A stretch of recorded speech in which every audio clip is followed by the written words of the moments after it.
Ich habe mich entschlossen, Stanley Parable zu spielen. Ich hoffe, ich habe es nochmal richtig ausgesprochen. Einer der Titel, die mir schon länger ins Auge gestochen sind, ich immer wieder hinten angestellt habe. Aber ich werde jetzt einfach mal Spiel beginnen.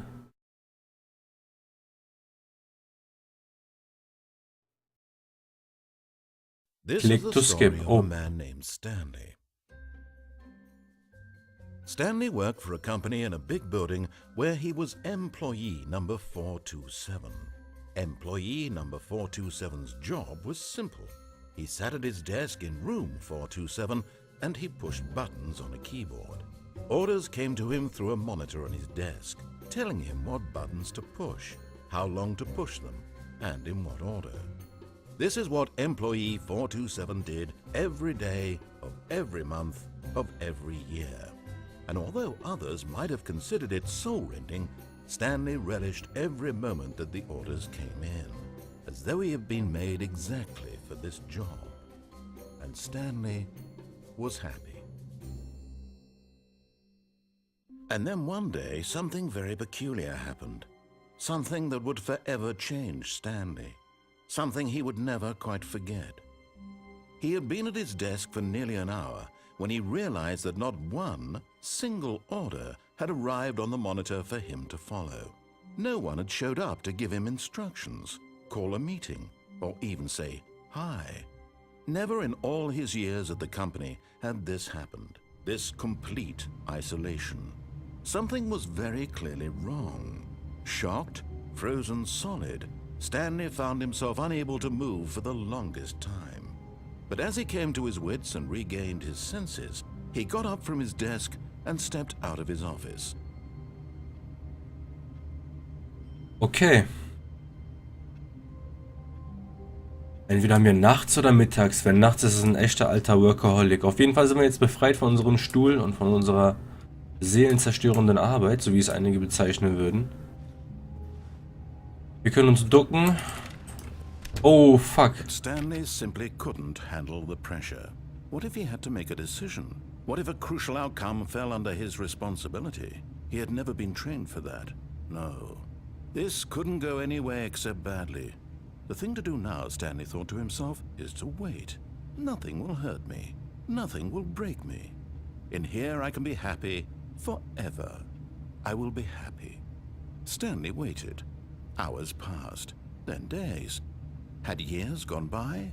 He no longer had the ability to tell. But the one thing he knew for sure, beyond any doubt, was that if he waited long enough, the answers would come.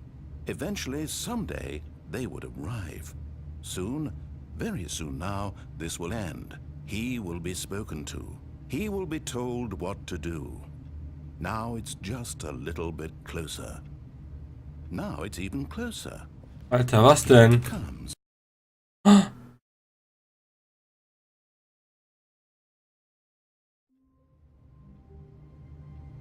Okay. But Stanley simply couldn't handle the pressure. What if he had to make a decision? What if a crucial outcome fell under his responsibility? He had never been trained for that. Wir können uns das gleich jetzt nochmal anhören, leider. Nicht schlecht, Now, Stanley thought to himself, is to wait. Nothing will hurt me. Nothing will break me. In here I can be happy forever. I will be happy. Stanley waited. Hours passed, then days. Had years gone by? He no longer had the ability to tell. But the one thing he knew for sure, beyond any doubt, was that if he waited long enough, the answers would come. Eventually, someday, they would arrive. Soon, very soon now, this will end. He will be spoken Ja, to. direkt ein dicker Fail. Du sagst es. Now it's just a little bit closer. Now it's even closer. Here it comes. Und Neustart. Und zweimal versagt in dem Spiel. Ich mache die Tür jetzt mal nicht zu. Auf jeden Fall gehen wir jetzt einmal raus hier. Okay, wir können nicht sprinten oder so. 429. 429 ist nicht da. All of his co-workers were gone. What could it mean? Stanley decided to go to the meeting room. Perhaps he had simply missed a memo. Okay, ab zum Konferenzsaal. Ist hier irgendwas für uns zu sehen? No matter how hard Stanley looked, he couldn't find a trace of his co-workers. Keiner da. Jeder den PC angelassen hier. Unglaublich. Erstmal zumachen. Der Kopierer, alles liegt kreuz und quer. Alles deutet irgendwie auf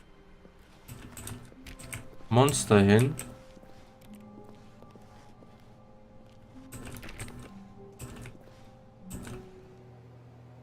Alter, was ist hier los, Digga? Ich kack mir gleich ins Hemd, ey. Boah, und die Maus sind sie. Komm ich ja gar nicht drauf klar erstmal. Awaiting Input. Input received.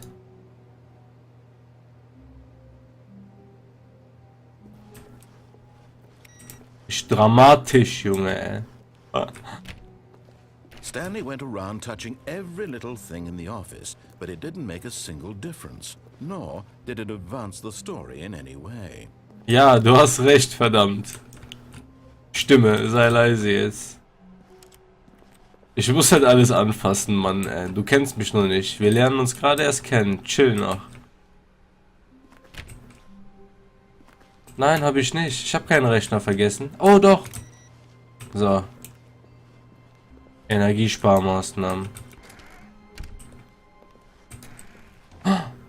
Warum geht die Tür auf einmal in diese Richtung auf? Richtig paranoid. Boah, Junge, ey.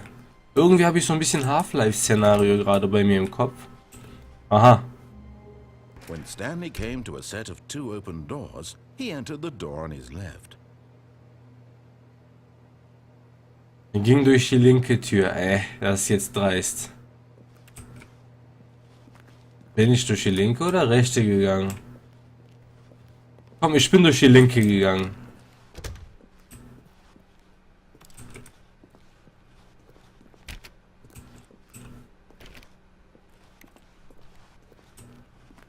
Ist das der Konferenzsaal?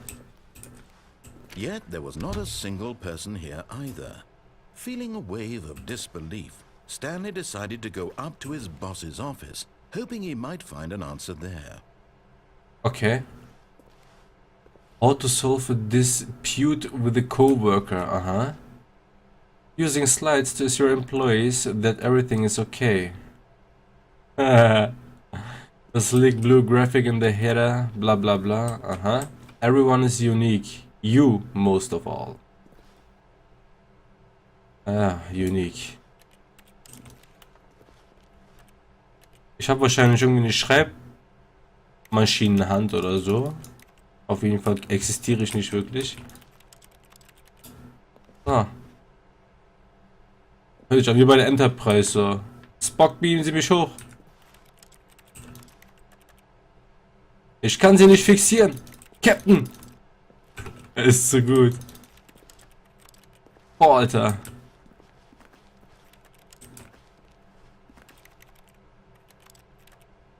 Was hört sich zu gut an? Broom Closet. Aha. Irgendwas sagt mir, geh hier nicht Stanley rein. stepped into the broom closet, but there was nothing here, so he turned around and got back on track. Oh, wie dreist. Hier war nichts. Und er ging zurück. Coming to a staircase, Stanley walked upstairs to his boss's office. Okay, irgendwie leitet uns die Stimme, aber ich möchte nicht einfach das machen, was die Stimme mir sagt, auch.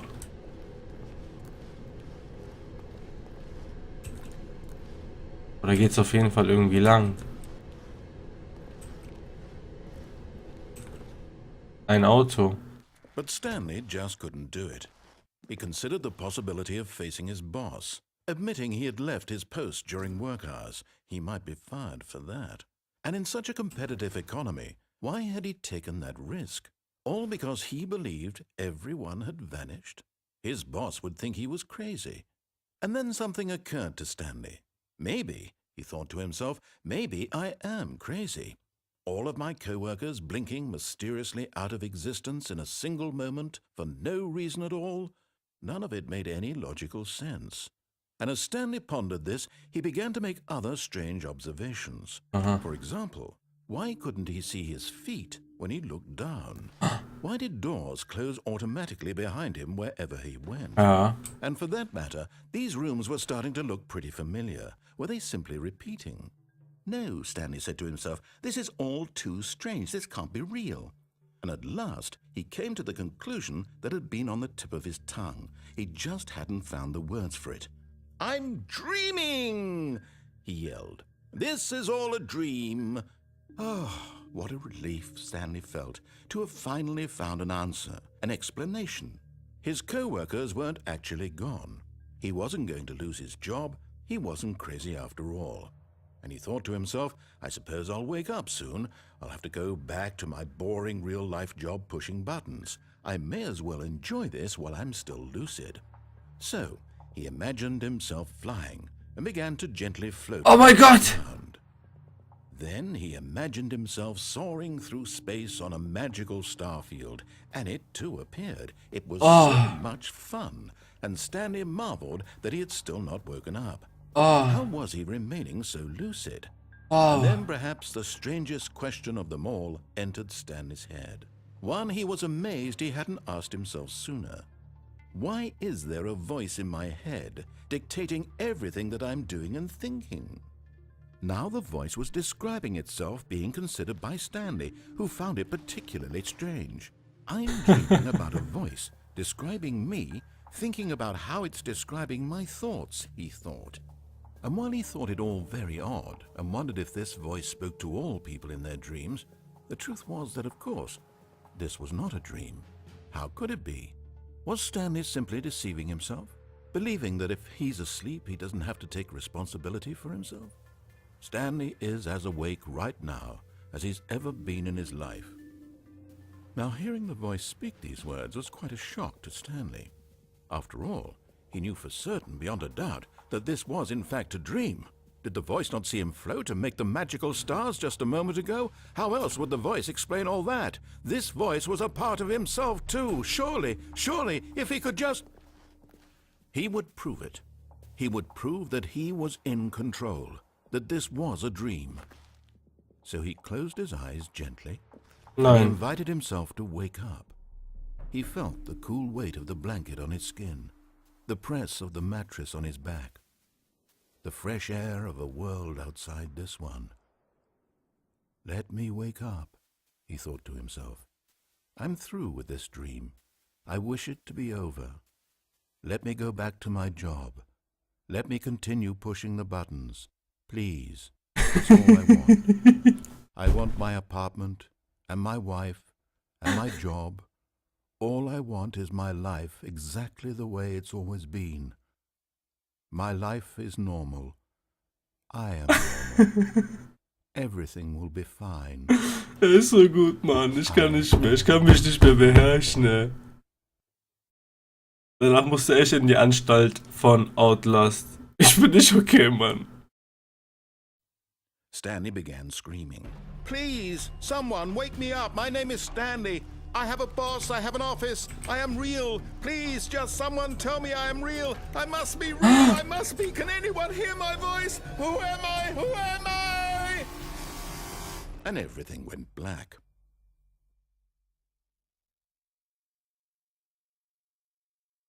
This is the story of a woman named Mariella. Mariella woke up on a day like any other.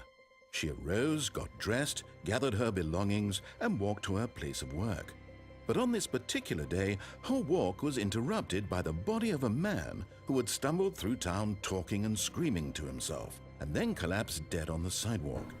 And although she would soon turn to go call for an ambulance, for just a few brief moments she considered the strange man. He was obviously crazy. This much she knew. Everyone knows what crazy people look like. And in that moment, she thought to herself how lucky she was to be normal. I am sane. I am in control of my mind. I know what is real and what isn't. It was comforting to think this, and in a certain way, seeing this man made her feel better. But then she remembered the meeting she had scheduled for that day, the very important people whose impressions of her would affect her career, and by extension, the rest of her life. She had no time for this, So it was only a moment that she stood there, staring down at the body. And then she turned and ran. Warum bin ich jetzt? Warum kam jetzt eine Geschichte über die Frau?